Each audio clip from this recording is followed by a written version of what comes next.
പിന്നെ ഒരു കാര്യമാണ്, അതായത് പാമ്പിനെ കണ്ടു കഴിയുമ്പോഴത്തേക്ക് ആളുകൾ പരിഭ്രാന്തരാകും. അവർ സ്വയം രക്ഷാർത്ഥമാണ് ഇതിനെ തല്ലിക്കൊല്ലുന്ന ഒരു രീതിയിലേക്ക് കടക്കുന്നത്. അപ്പം ഇങ്ങനെ ചെയ്യുന്നതിന്, അതിനെ തല്ലിക്കൊല്ലുമ്പോൾ സമാധാനമായി അല്ലെങ്കിൽ ഇനിയും കുഴപ്പമില്ല എന്നുള്ളൊരിത്, അതിനെ എങ്ങനെയാണ് അത് അവരോട് അങ്ങനെ ചെയ്യുന്ന ആളുകളോട് എന്താണ് പറയാനുള്ളത്? പാമ്പുകൾ ശരിക്കും ഒരു എന്താണ് പരിണാമപരമായിട്ട് ഏറ്റവും നിസ്സഹായാവസ്ഥയിലുള്ളൊരു ജീവിയാണ് പാമ്പുകളെന്ന് പറയുന്നത്.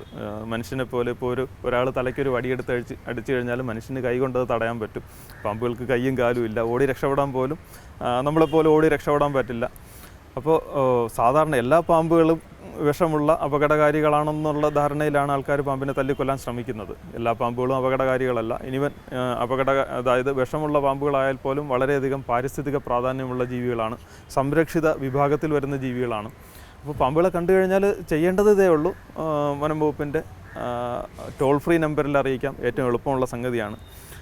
അതല്ലെങ്കിൽ സർപ്പ ആപ്പിൽ റിപ്പോർട്ട് ചെയ്യാൻ പറ്റും. ചിലപ്പോൾ മൊബൈലിൽ ഇൻസ്റ്റാൾഡ് അല്ലെങ്കിൽ പോലും പെട്ടെന്ന് സെർച്ച് ചെയ്ത് കഴിഞ്ഞാൽ അവിടുത്തെ ആ ജില്ലയിലെ സർപ്പ കോർഡിനേറ്ററുടെയൊക്കെ നമ്പർ കിട്ടാൻ യാതൊരു ബുദ്ധിമുട്ടുമില്ല. അതിൽ വിളിച്ചു കഴിഞ്ഞാൽ ഇമ്മീഡിയറ്റ് ആയിട്ട് കണക്ട് ചെയ്ത് നമുക്ക് എല്ലാ ജില്ലകളിലും സർപ്പ വോളണ്ടിയേഴ്സിൻ്റെ വാട്സാപ്പ് ഗ്രൂപ്പുകളുണ്ട്. അപ്പോൾ കോള് കിട്ടുന്ന ഒരാൾ അന്നേരം ബിസി ആണെങ്കിൽ പോലും തൊട്ടടുത്ത ആളിനെ അത് കണക്ട് ചെയ്തിട്ട് ഇമ്മീഡിയറ്റ് ആയിട്ട് അവർ റെസ്ക്യൂ ചെയ്യാൻ പറ്റും. അപ്പോൾ തല്ലിക്കൊല്ലേണ്ട കാര്യമില്ല. ആക്ച്വലി തല്ലിക്കൊല്ലുന്നത് നിയമപരമായിട്ട് അത് കുറ്റകരമായിട്ടുള്ള പ്രവൃത്തിയാണ്. 7 വർഷം വരെ തടവ് ശിക്ഷ കിട്ടാവുന്ന ഒരു പ്രവൃത്തിയാണ്. പുതിയ വാർത്തകളും വിശേഷങ്ങളും ഇനി വിരൽ തുമ്പിൽ. എല്ലാ ഡിജിറ്റൽ പ്ലാറ്റ്ഫോമുകളിലും ഇപ്പോൾ സീ മലയാളം ന്യൂസ് ലഭ്യം.